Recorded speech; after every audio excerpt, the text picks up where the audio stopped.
Welcome to the Kratom Sobriety Podcast. This is Charlie, and today we have a returning guest and a special one. He was on the second episode of this podcast, and he was our first ever guest. Welcome back, Elliot. Thank you, sir. Good to be back. How are you doing?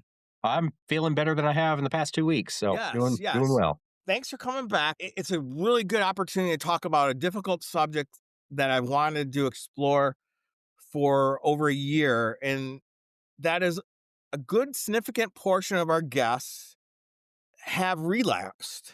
And I know that's part of recovery.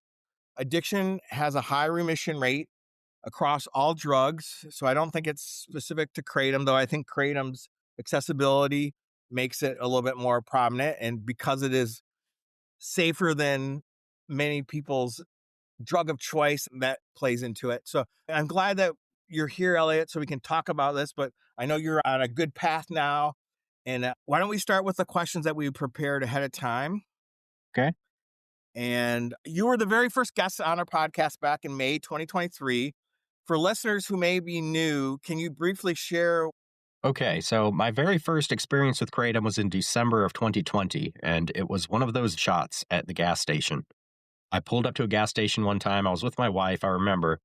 It said for relaxation, and I grabbed a bottle of it. Looked like a 5-hour energy, popped it, tasted like coffee, tasted like ass, honestly. Got back in the car, got my kid was in the back, drove about 5 miles down to go to a Sheetz gas station because she wanted a hot dog. And as I was pulling up to that gas station, getting out, it hit me. The effects of that shot hit me. And it was it was in all of its glory, man. I felt euphoric. I felt like I was on top of the world. It felt great.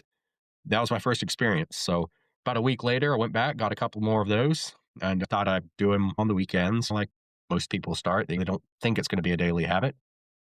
Started to go every weekend, then every day, every other day, and then every day. And then once I got to about every day, I actually switched to Kratom powder, which was I'd get about 100 milligrams of white vein Mangda powder. And I would just take that. And I was doing about 5 grams a day from January of 2021 to December of 2021. I was probably doing about 20 grams a day. In December, beginning of 2022, really escalated about between 25 and 30 grams a day. My relationship went through a hard spot. Back in 2020, my brother passed away. And so I had a very significant emotional burden. And in early 2022, my marriage started to fall apart. And we went up to North Dakota, and my wife's family lives there. And I saw that basically she was done pretty much. So I was like, take evaluation of my life. What's wrong? Obviously, the Kratom was wrong. And I couldn't go 3 hours without getting the shakes. And she didn't really know what it was, but I told her that I got to quit this. And so on June of 2022, June 22nd, I cold turkeyed off of about 30 grams. Okay. Yeah. And then you almost had a full year when you appeared in May of 2023 as our very first guest. After you appeared in May, how long were you able to stay off of Kratom? And what were the biggest benefits that you noticed during that clean time? Okay, so I was clean from June of 2022 to March 15th of 2025. It was basically, once I quit it, I got my life back. I was able to sleep again through the night without having any withdrawals. I was able to have sex again. I was able to pretty much live my life without being fettered to it. I'd say the biggest advantage was just the not being dependent on something for your well-being, not having that feeling come around when you're missing a dose and you feel the withdrawals coming on, that dread is in the back of your mind. I'd say that was probably the biggest benefit of sober living. Aside from that, I was able to work. I got a really good job in North Dakota. I was making about $150,000 a year. I was doing very well. And it was between 2022 and 2025, it was probably the best years of my life.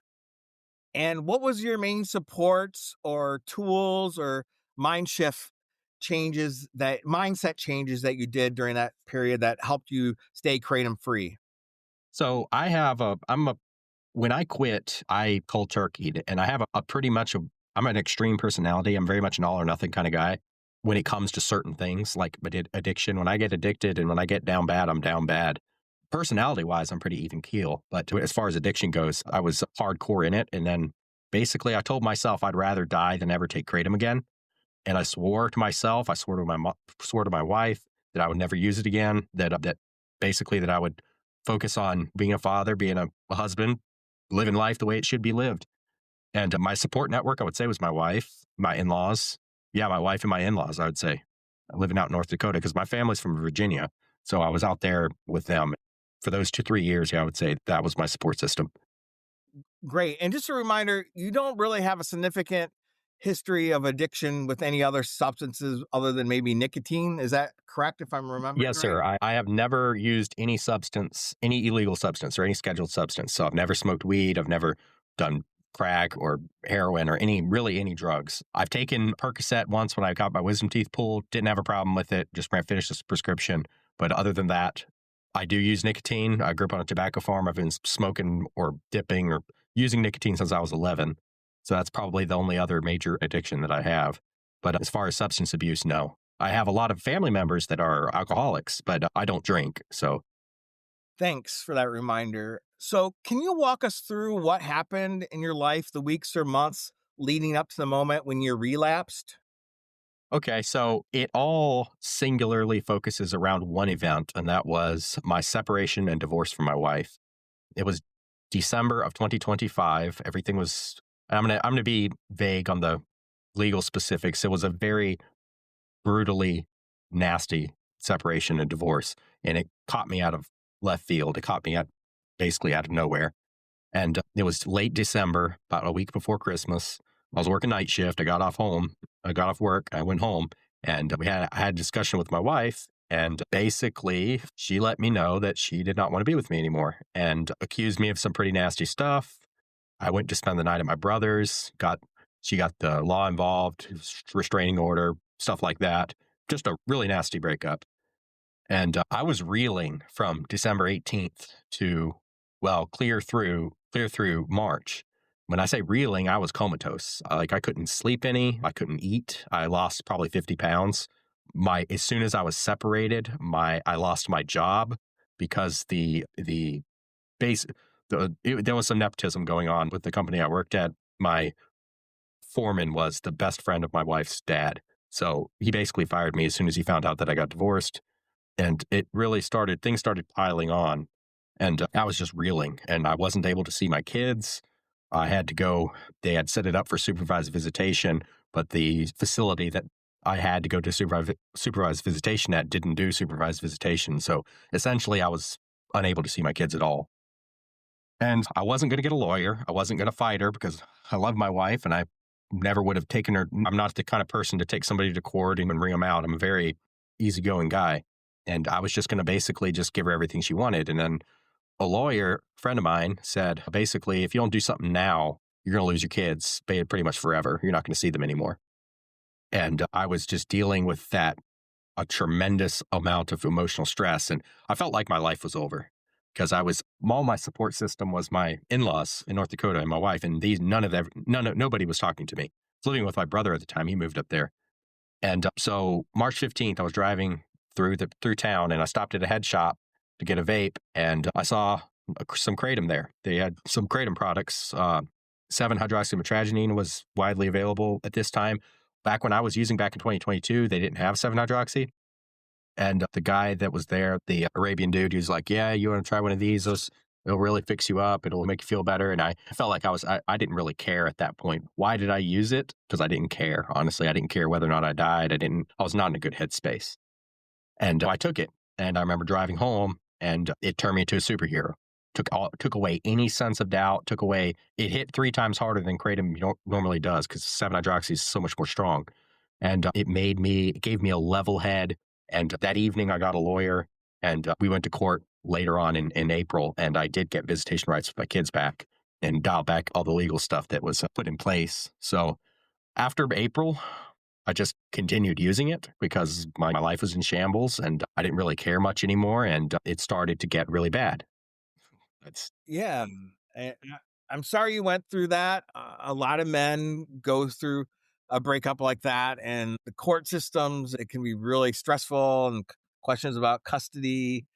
And at the same time, you're dealing with a breakup with somebody that you loved, and then it affects your whole economic security. I have to say that getting divorced was the worst thing that happened in my 50 plus years on the planet. And I don't wish that on anybody. After you started using the 70H, how did that escalate, and how was it different from your past experiences with the kratom powder?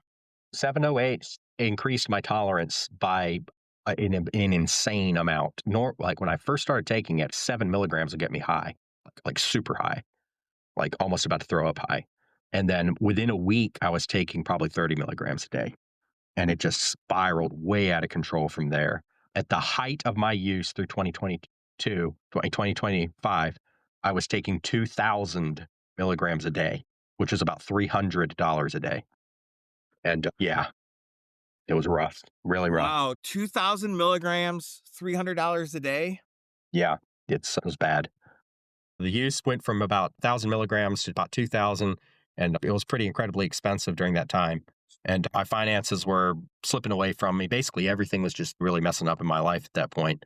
And I had a different job, wasn't making as much money, and I really didn't care at that point because I was low. What kind of side effects and health consequences did you start to experience? Okay, it was pretty interesting. The biggest side effect that I would experience, aside from being able to just having to take it every 2 hours, was I was unable to urinate as well as defecate. It constipated me. It enlarged my prostate. My sleep was terrible. I only got about 3 or 4 hours of sleep at a time.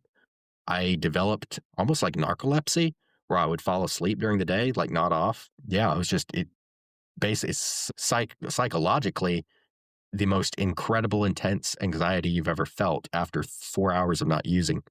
And that combined with the status of my life at the time really just kept me in that loop where I just continued with just a cycle of using.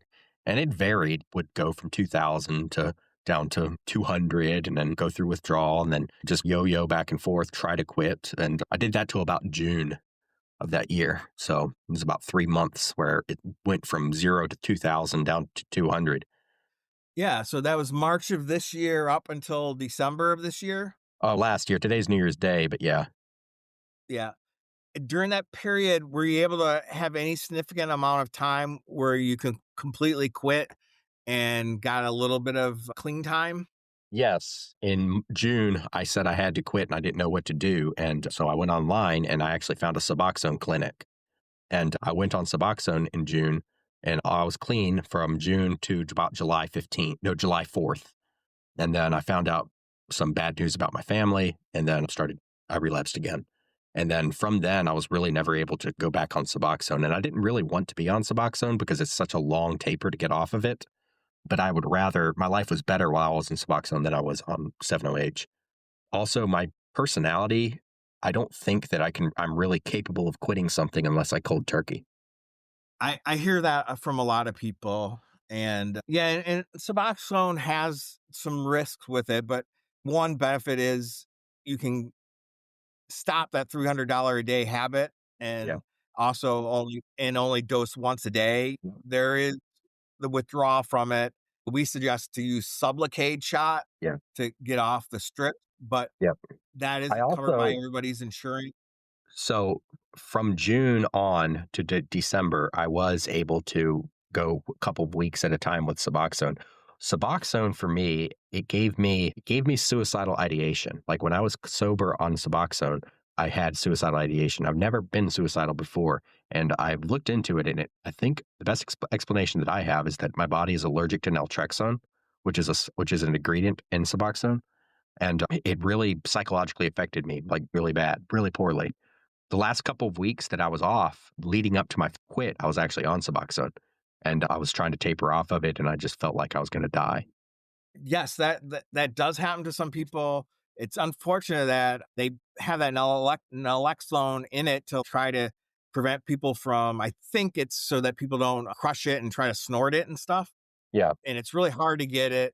You can order it, some doctors, but to convince a doctor to give it the boop alone without that other ingredient in there is hard to do. Suboxone isn't for everybody. And what happened in December for you to finally get to a place where, okay, I'm finally quitting?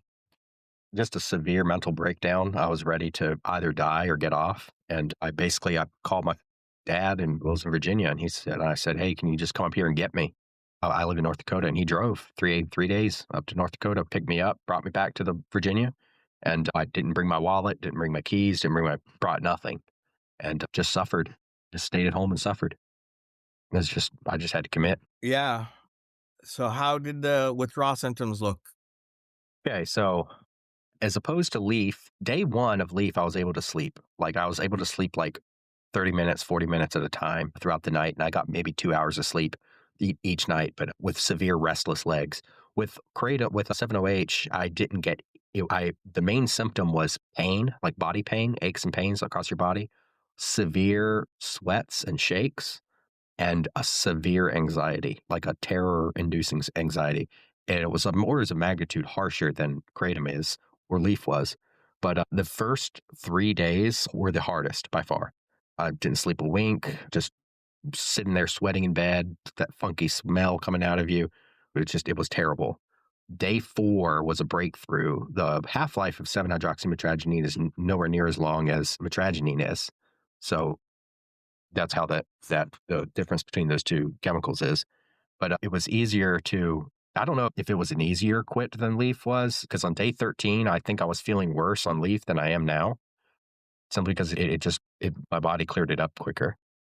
Yeah, the 7-OH pills don't necessarily have all those other alkaloids in it, correct? Because sometimes when people are quitting the leaf, they'll have an SSRI come down, and so and they'll feel more of the stimulant loss and things like that. Was that a difference in the 7-OH quit as opposed to the powder quit?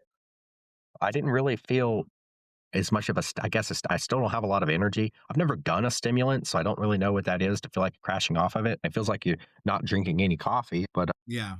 yeah, just tired, general lethargy.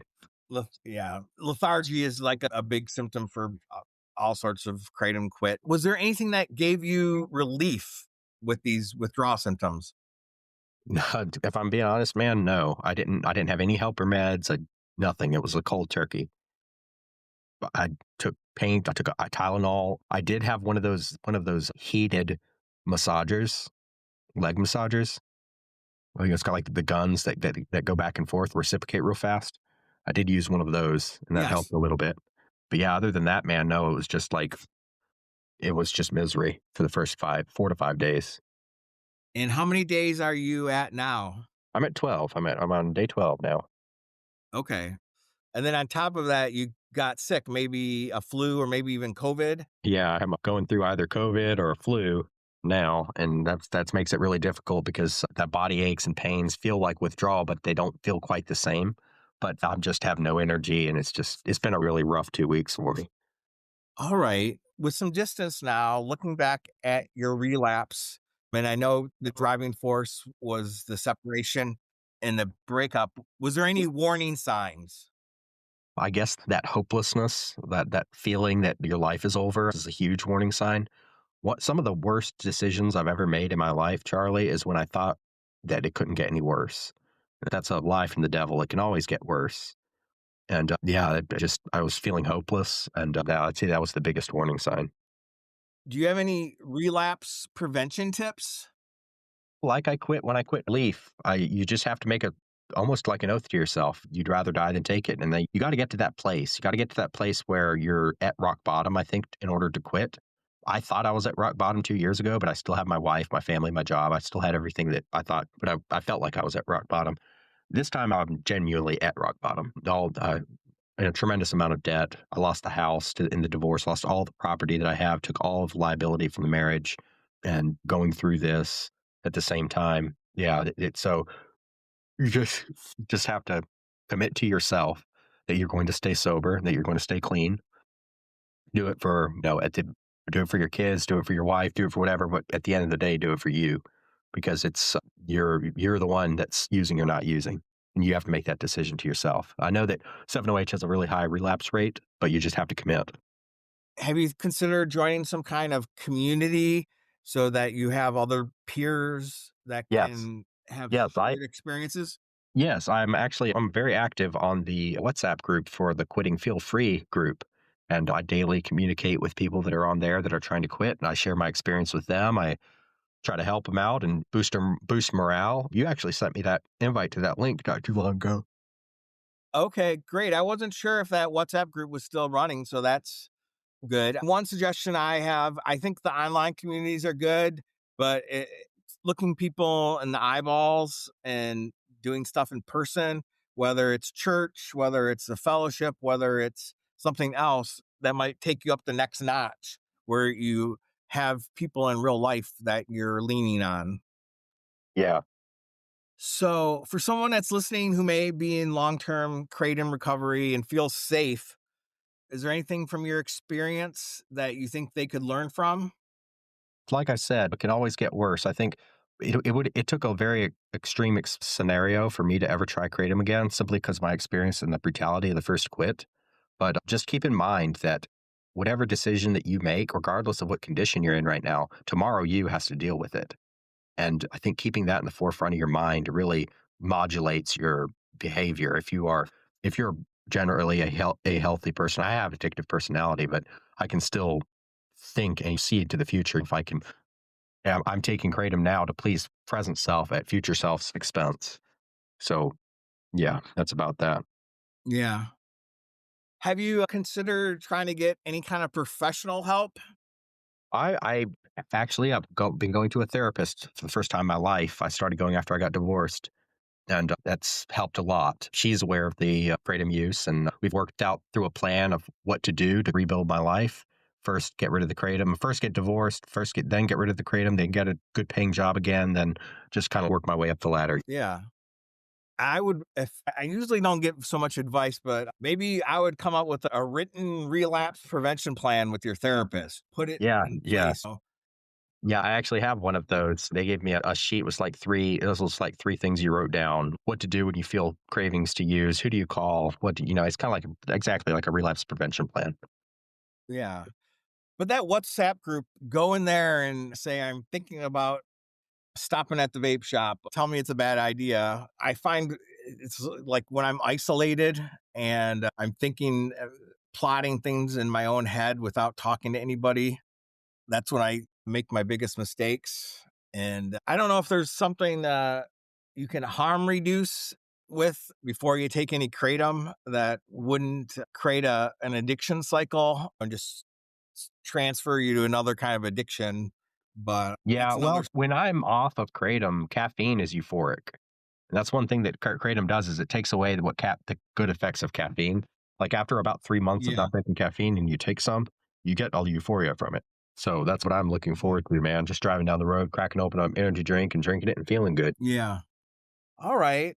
What are you doing for fun these days? I know you're 12 days into kratom 708 withdrawal, so nothing's Yeah. really fun, but Actually, man, on day 6, I had one of the best day that I've had all of 2025. I actually was feeling really good. I walked for about 5 miles. I went squirrel hunting down here in the South and rode a four-wheeler for about 10 miles, and yeah, it was a really good day, and then the next day I got sick on day 7. Yeah, oh, I was able to enjoy the day, and I don't have really much atahenia. oh, that's good to hear. That's good to hear. Yeah. Do you have any exciting plans for 2026?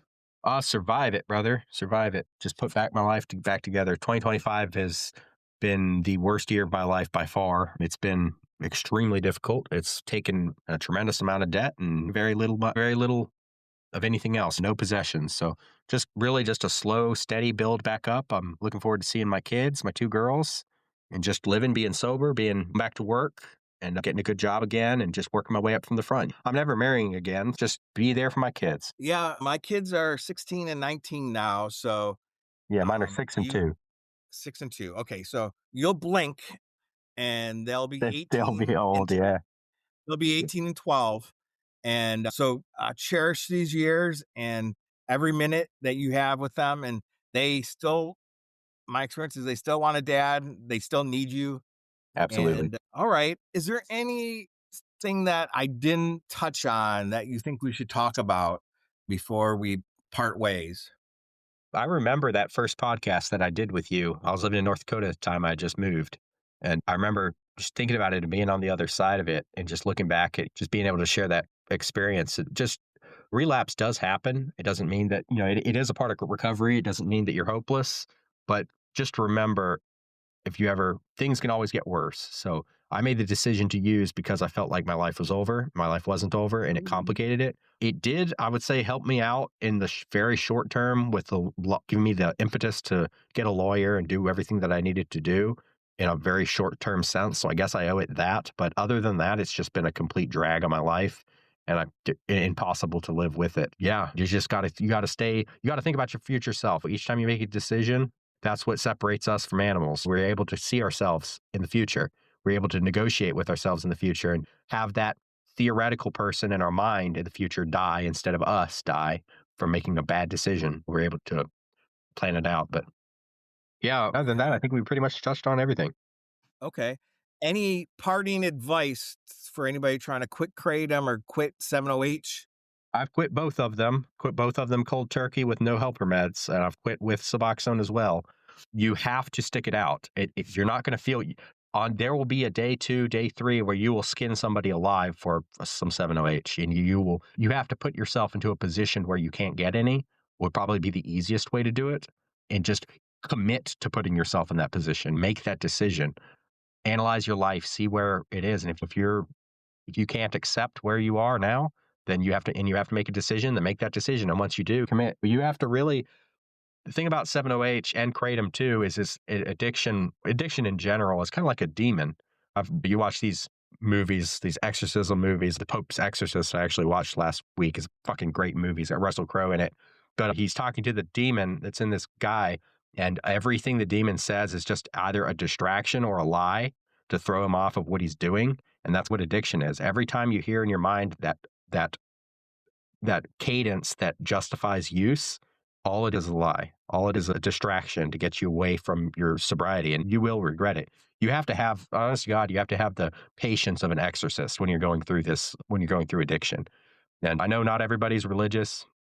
I know that a 12-step program stuff there, and they use the higher power, they invoke God. I am religious, and that helps. I probably could never quit anything without God's help, but there are other programs too. But there's a reason why AA exists and it has such a high success rate is because it works.